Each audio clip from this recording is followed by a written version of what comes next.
Assalamualaikum warahmatullahi wabarakatuh. Perkenalkan, nama saya Fadilah Ahmad Zikri dari Prodi Sistem Informasi dengan NIM 23122790.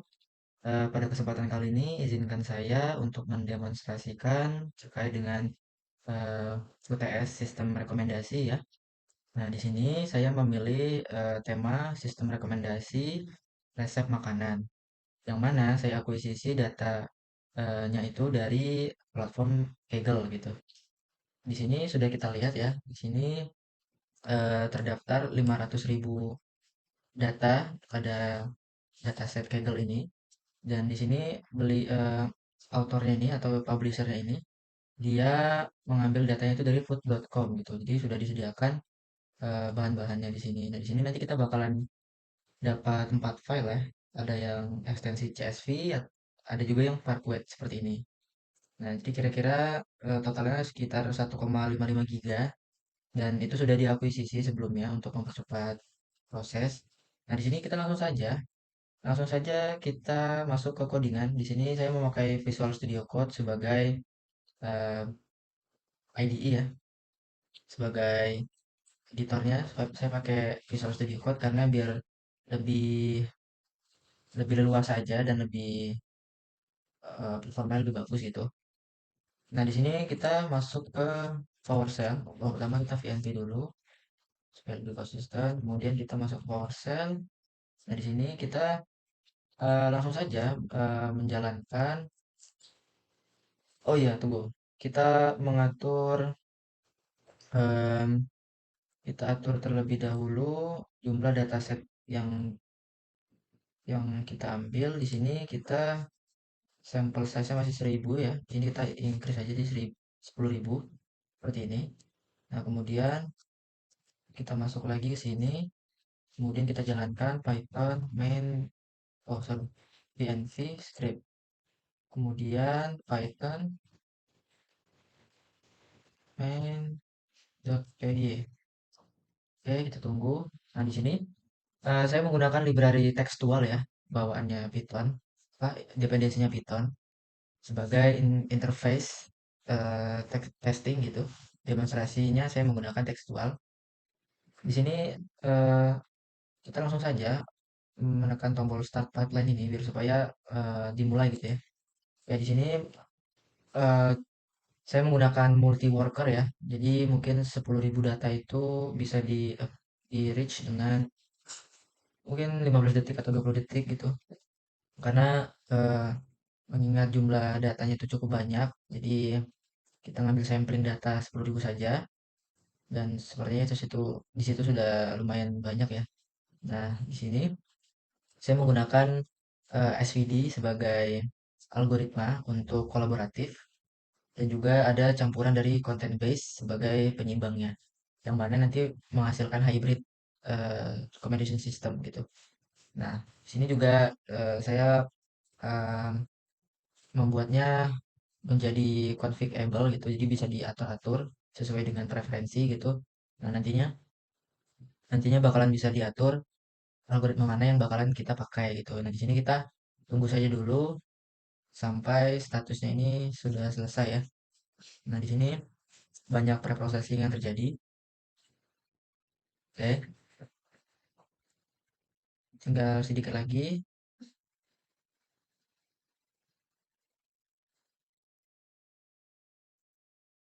Oke, ada training complete, system is now ready. Nah, di sini kita quit dulu biar supaya nge-reload datanya. Nah, di sini kita masuk lagi ya, Python main.py. Nah,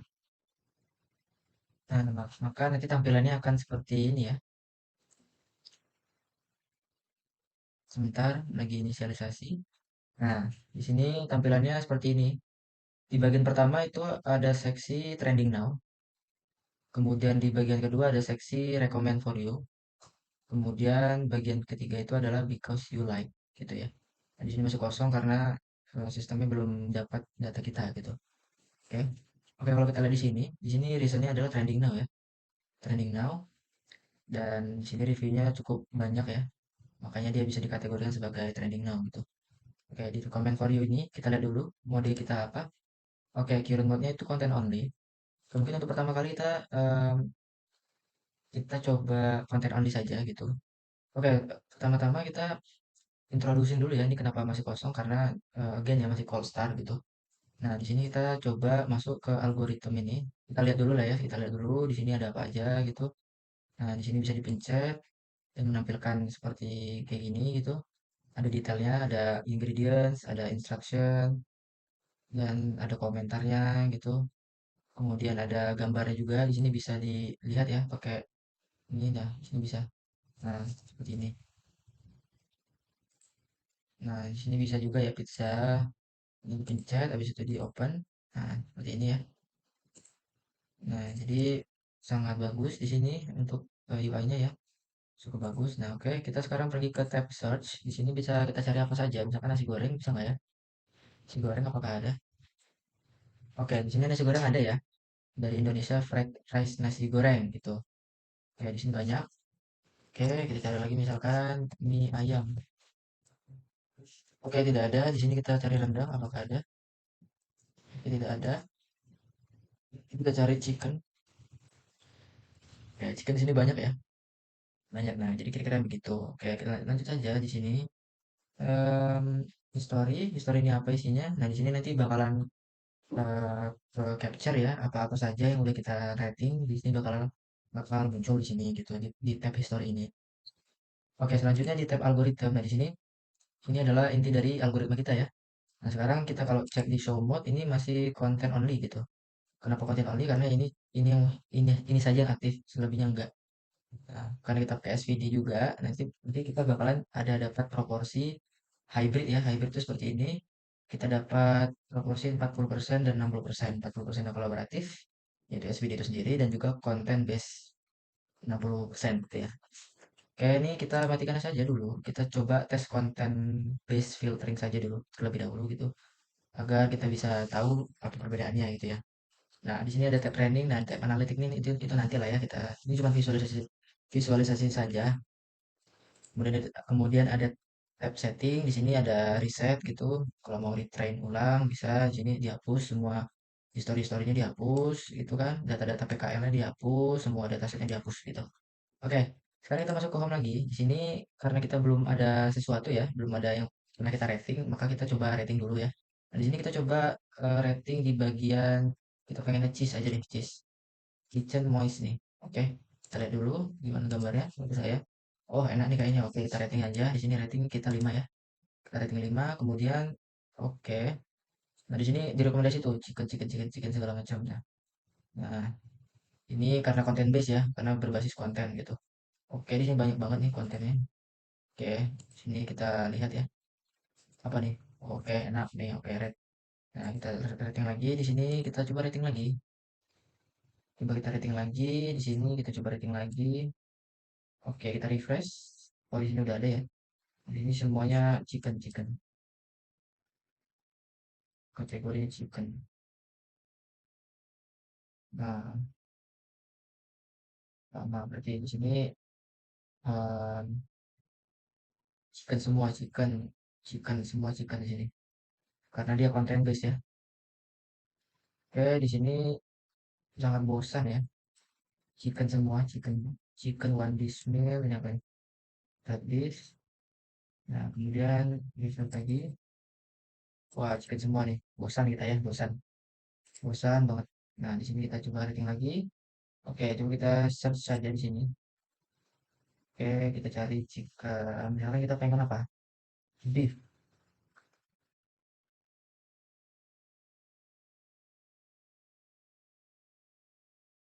Oke, di sini.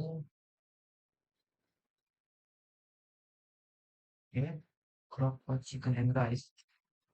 Oke, kita coba cari apakah ada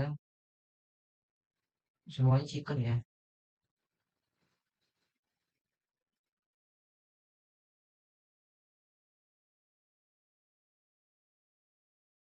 Oke, ini karena dia dipotong untuk top 20 saja, jadi makanya tidak bervariasi. Oke, coba kita cari di sini ya. Sini kita cari beef roast ini kita coba rating. Very low crabs. Oh, oke oke oke. Roast beef ini kita rating lagi. Apakah berubah di sini? Refresh. Oke, di sini ada lunch. Oke,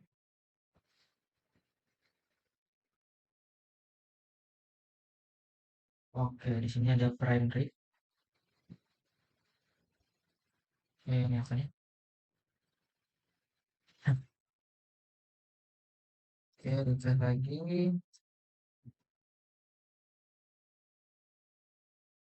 Hmm, Oke, di sini kita coba pie ya.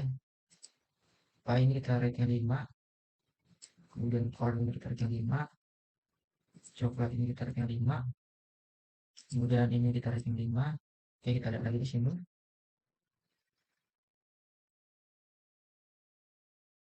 Oke, masih didominasi oleh chicken ya.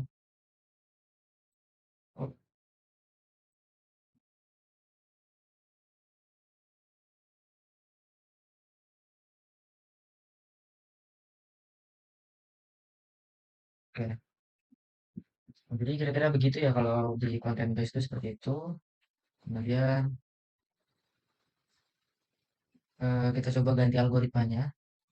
Ini kita jadikan SVG saja. Oke, kita save.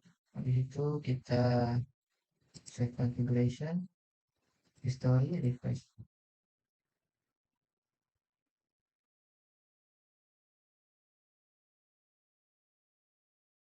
Oke, kita coba ke home. Kita refresh lagi. Nah, di sini bermacam-macam nih. Nah, ada dessert, ada salad, ada dessert. Dessert tuh kita ya. Oke, coba kita balikkan ke ini lagi. Coba kita balikkan ke ini lagi bisa nggak? Konten base saja. Save, save configuration. Home. Press, press, home.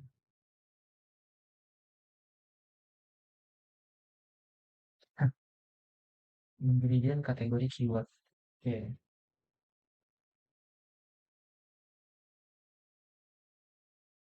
Oke, oke. Ini karena sama semua ya. Oke. Nah, di sini kita coba pakai SVG. Ini ikan dulu.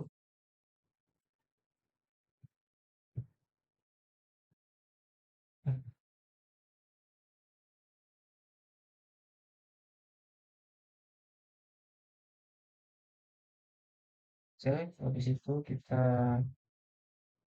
save component as engineer. Nah, di sini kelihatan ya, ini match-nya ada 29%.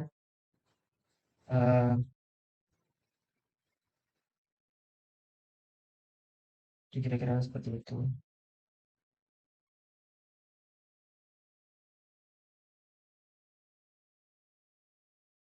Oke, ini kenapa 29%? Kategorinya misalkan 27 rice. Rice ini kenapa sama gitu kan? Di sini kalau kita lihat di history kita, apakah kita ada rice? Tidak ada rice ya. Tidak ada rice. Kemudian kita lihat coba isinya apa. Shrimp, chicken, broth, like so. Oke, oke. Mungkin sama ya, chickennya juga 27%.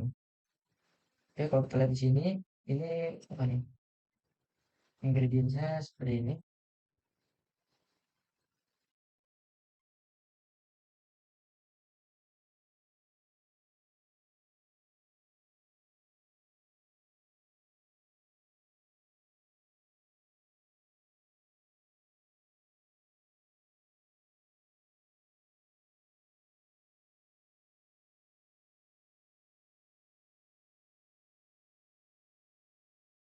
Oke, di sini kalau kita lihat di sini ingredients untuk grilled lemon chicken ini itu ada onion gitu. Mungkin kita ada di sini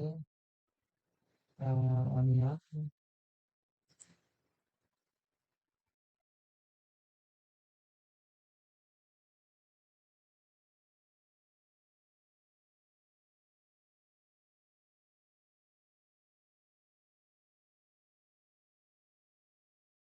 Oke, jadi kira-kira sama ya, hampir sama persis. Oke, di sini apple sauce pie. Oke, ini apa? Sugar, butter, apple sauce. Oke, Ya, kira-kira sama lah ya sama dengan apa yang kita cari itu. Tapi dia beda dia, beda sekali di sini. Oke, eh, sini sudah ya. Oke. Nah, jadi tadi itu kelihatan di sini jadi bermacam-macam, nggak cuma chicken saja. Jadi semuanya itu keluar karena yang tidak relevan juga bakalan muncul karena sistem itu bakalan secara pintar em, merekomendasikan item-item tertentu karena orang lain juga suka dan orang lainnya itu persis seperti yang seperti saya gitu. Nah, jadi kira-kira seperti itu. Misalkan nih user A suka dengan makanan satu gitu dan saya juga suka makanan satu tapi saya juga suka makanan kedua. Nah, mungkin saja makanan kedua ini bakalan direkomendasi ke orang tersebut gitu. Jadi kira seperti itu ya. Hmm,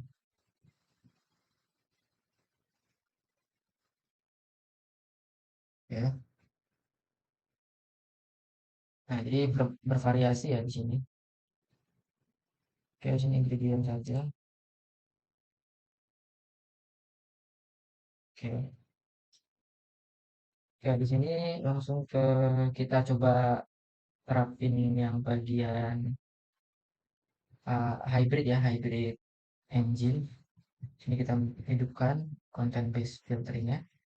Oke, sini langsung saja kita save, kemudian kita tes, kemudian kita save, kemudian kita ke home. Nah, di sini kelihatan ya. Jadi apa ya kayak 60% itu berbasis dari content base dan 40%-nya itu adalah eh, dan 40%-nya itu adalah kolaboratif dan 60% adalah content base gitu. Kita lihat di sini. Oke.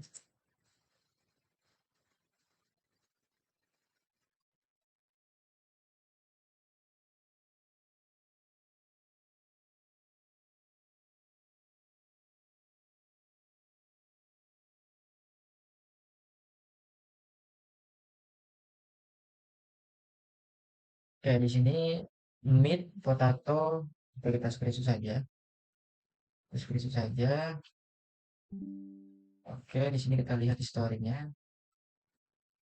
Oke, di sini kita suka quick breaks. Oke, quick breaks ada di sini ya. Quick breaks di sini ada, kemudian pie ada, vegetables ada nggak? Vegetables. Oke, chicken breast. Oke, di sini ada chicken breast. Kemudian oke, roast beef. Oke, very low carbs. Oke, one dish meal. Oke, ada one dish meal. Chicken breast. Oke, one dish meal chicken breast. Oke, nah di sini selainnya ini kayak gini, ini eh, ya itu serendipity itu ke kejutan gitu ya, hal yang berbeda gitu. Ini juga chicken ini ada lunch nextnya apa nggak tahu.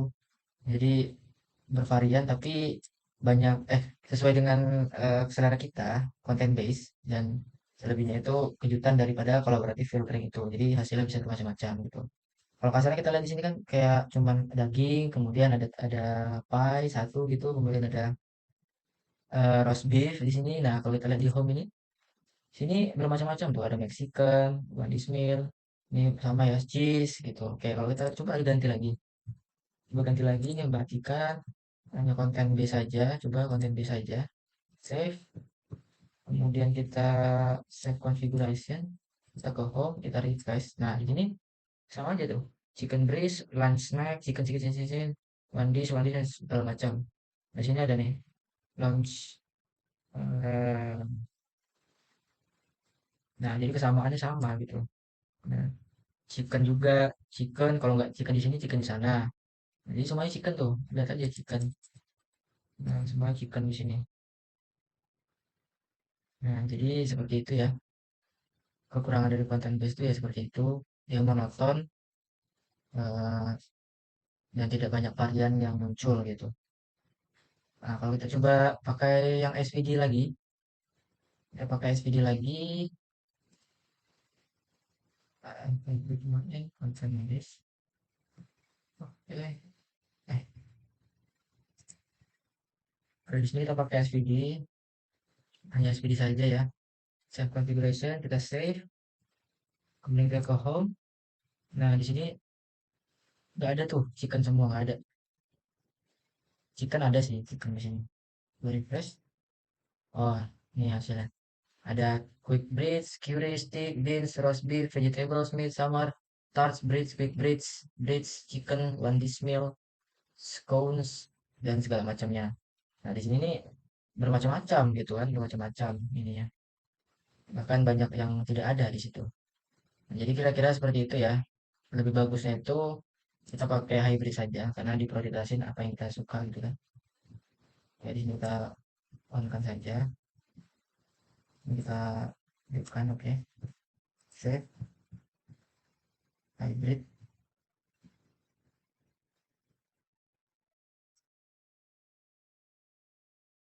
Oke, di save.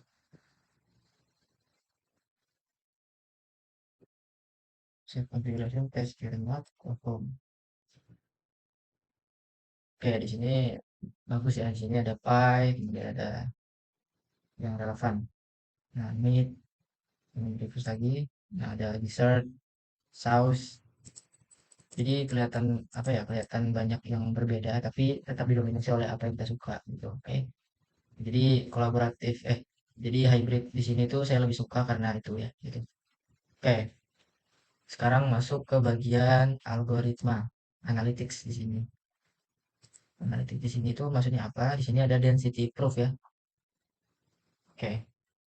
Oke, di sini kita akan menjelaskan visualisasi terkait dengan proof of density ya, historical interaction curve. Nah, di sini maksud dari visualisasi di sini kira-kira itu seperti ini ya. Diagram ini menunjukkan kurva kepadatan atau density interaksi historis terhadap suatu dataset dalam sistem rekomendasi. Tujuannya adalah memberi bukti atau visual bahwa dataset yang digunakan itu benar-benar padat atau dense, tidak ada sparsity-nya gitu ya. Nah, artinya setiap item itu memiliki jumlah interaksi yang cukup lah. Tidak ada item yang kosong atau hampir kosong atau random gitu. Jadi semua itu tereliminasi. Kemudian kita melihat makna dari sumbu per diagramnya ya, per sumbunya. Di sini ada sumbu X, di sini ada sumbu X, di sini sumbu Y gitu ya. Nah, sumbu X di sini menggambarkan ranking item itu berdasarkan popularitas gitu. Nah, ya, kalau yang kiri itu item paling populer, kemudian yang kanan item paling tidak populer gitu. Nah, sumbu Y itu menggambarkan jumlah interaksi pengguna, misalkan jumlah reviewnya gitu. Jadi semakin ke kanan item makin tidak populer. Tetapi grafik ini ingin menunjukkan bahwa bahkan item yang paling tidak populer tetap memiliki interaksi yang cukup. Nah, kemudian untuk pola kurvanya, kurva ini kan berwarna cyan, biru kehijauan gitu. Nah, di sini menunjukkan jumlah review tiap item. Nah, pada pola ini tinggi di kiri di sini, tingginya di kiri di sini. em, Item populer punya banyak interaksi. Nah, di sini item populer ini punya banyak interaksi ya. Nah, kemudian menurun tajam saat bergerak ke kanan, namun tidak pernah menyentuh nol. Dia tidak pernah menyentuh nol di sini. Nah, inilah poin pentingnya. Bahkan item paling lemah sekalipun itu masih punya 20 review gitu. Nah, sesuai anotasi dan garis horizontal umum, minimum interaction yang ini. Nah, 20, no sparsity. Oke, untuk yang ketiga itu ada dua garis batas penting ya. Dua garis batas penting. Yang pertama ada garis ungu putus-putus, minimum interaction itu gitu. Nah, ini menunjukkan bahwa tidak ada item yang punya review lebih kecil daripada 20 ya. Nah, kemudian tidak ada item yang kosong sehingga tidak ada sparsity. Oke, dalam banyak dataset, rekomendasi ratusan atau ribuan item sering tidak punya interaksi sama sekali. Nah, dalam dataset ini tidak ada item yang seperti itu karena udah dinormalisasi di tahap awal yaitu tahap pipelines tadi. Jadi udah kita pre-processing ya. Oke, kemudian garis yang putih kuning-kuning ini adalah garis rata-rata jumlah interaksi per item, yaitu 56 review per item. Nah, rata-ratanya mau 56. Nah, artinya dataset juga hanya tidak sparse, tetapi juga rata-rata padat gitu. Nah, sistem rekomendasi yang dilatih dari data seperti ini akan lebih stabil dan tidak bakalan bias atau random gitu ya. Nah, jadi kira-kira seperti itu. Nah, jadi intinya dataset ini membuktikan bahwa dataset kita itu padat gitu, tinggi, sparsity-nya sedikit, sparsity-nya tidak ada gitu. Ada apa tidaknya itu ya sedikit lah ya. Nah, jadi seperti itu untuk diagram proof of density itu seperti itu. Di sini kita membahas terkait dengan interaction matrix integrity. Nah, di sini density-nya 29,6% dan sparsity-nya 70,4% ya. Nah, inti dari diagram ini tuh adalah diagram ini menunjukkan seberapa padat interaksi nyata antar top 50 pengguna yang paling aktif dan top 50 item paling populer gitu. Nah, kemudian di sini kita artikan yang pixel science ini itu ada interaksi nyata. User benar-benar memberi rating atau review, kemudian ada pixel hitam, tidak ada interaksi atau kosong gitu ya. Nah, dari hasil ini, density 29,6% ini itu sekitar 30% cell terisi. Interaksinya itu ada gitu ya 30%. Nah, kemudian sparsity 70,4% ini itu tuh sekitar 70% masih kosong, normal untuk dataset rekomendasi. Ya, jadi kira-kira seperti itu ya. Nah, intinya gambar ini atau diagram ini itu membuktikan bahwa dataset kita itu cukup padat ya untuk dilatih menggunakan SVD algorithm karena banyak block science interaksi asli yang udah terpolakan di sini gitu. Nah, SVD bisa mempelajari pola hubungan user ke item secara stabil gitu, insya Allahnya stabil. Dengan kata lain, matriks ini valid ya, sehat dan cocok untuk membangun model rekomendasi berbasis SVG gitu. Nah, jadi seperti itu. Di sini kita menjelaskan tentang diagram atau visualisasi case star map 2D PCA projection. Nah, di sini ada legendnya ya, di sini ada receipt catalog gitu nih, di receipt catalog. Kemudian ada di atas lagi atau di mana di sini kayaknya ada nih ketutupan. Nah, jadi yang hijau ini adalah receipt katalog ya. Nah, yang bintang ini tuh adalah saya pribadi karena saya memakai aplikasinya gitu. Nah, di sini kalau kita lihat item-item itu mendekat kan. Kita tuh berada di tengah-tengahnya mereka gitu. Nah, jadi diagram ini tuh peta selera yang sudah diringkas dari ruang vektor 50 dimensi menjadi hanya 2 dimensi saja menggunakan PCA. Nah, tujuannya itu agar kita itu bisa apa, melihat di mana sih posisi selera kita dibandingkan dengan item-item dalam katalog. Nah, posisi kita tuh ya di sini gitu kan. Nah, bintang di sini itu adalah kita. Ini adalah taste vector yang telah kita pelajari dari rating yang sudah kita berikan gitu ya. Nah, titik-titik ini itu representasi matematis dari resep atau item dalam katalog. Semakin dekat sebuah item dengan bintang, semakin mirip item tersebut dengan selera kamu. Nah, di sini kalau kita lihat nih berdekatan ya, karena memang kita tadi sengaja kita beri rating untuk bahan-bahan yang sama gitu dan juga resep-resep yang sama gitu ya. Pantas saja berdempetan gitu ya. Nah, kemudian lingkaran ungu itu batasan penyebaran data setelah diproyeksikan ke dua dimensi. Presentasi dari ruang 50D yang dibuktikan gitu ya. Nah, kemudian tulisan dari capture 48,4% of taste complexity ini em, itu maksudnya 2D ini hanya menangkap 48% dari total variasi selera selera sebenarnya ya. Karena dunia aslinya lah 50 dimensi. Nah, jadi kira-kira seperti itu. Jadi di sini kita masuk dalam apa ya, rekomendasinya si SVD gitu. Oke.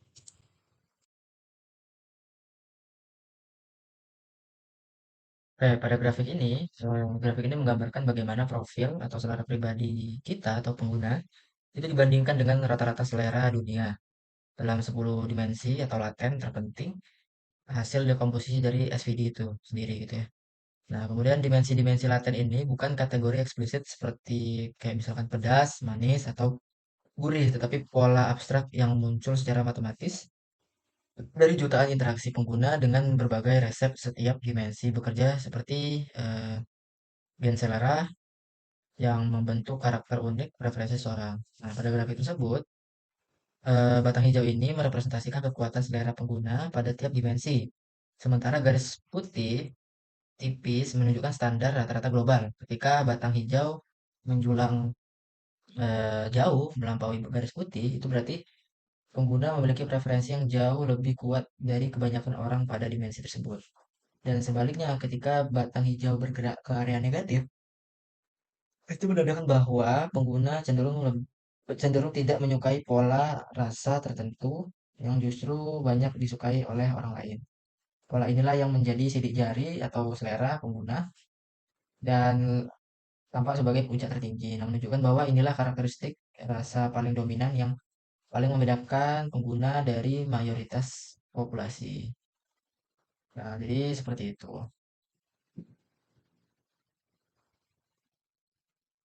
Brain scan, content versus taste ya. Ini kita menguji hybrid engine ya. Oke, di sini yang pertama itu adalah perfect match atau hybrid gitu. Nah, grafik ini menggambarkan cara kerja dari sistem rekomendasi hybrid. Bagaimana mesin menyeimbangkan dua sumber kecerdasan utama, kemiripan konten dan prediksi selera. Setiap item dalam grafik mewakili sebuah item. Dan posisinya itu ditentukan oleh dua hal. Seberapa mirip item tersebut dengan pola konten yang pernah disukai pengguna itu sumbu X ya, dan seberapa tinggi model SPD memprediksi bahwa pengguna akan menyukai sumbu Y. Di bagian kanan, di bagian kanan grafik itu terdapat garis kuning vertikal. Garis ini menandai batas area item dengan kemiripan konten yang sangat tinggi. Resep yang secara bahan dan tag benar-benar mirip dengan item yang sudah disukai pengguna dalam konteks hybrid titik-titik. Di area kanan atas adalah kandidat perfect match karena mereka unggul di dua sisi sekaligus, mirip dengan segi konten dan diprediksi tinggi oleh model selera gitu. Oke, sementara itu garis ungu horizontal itu menunjukkan batas nilai prediksi rasa.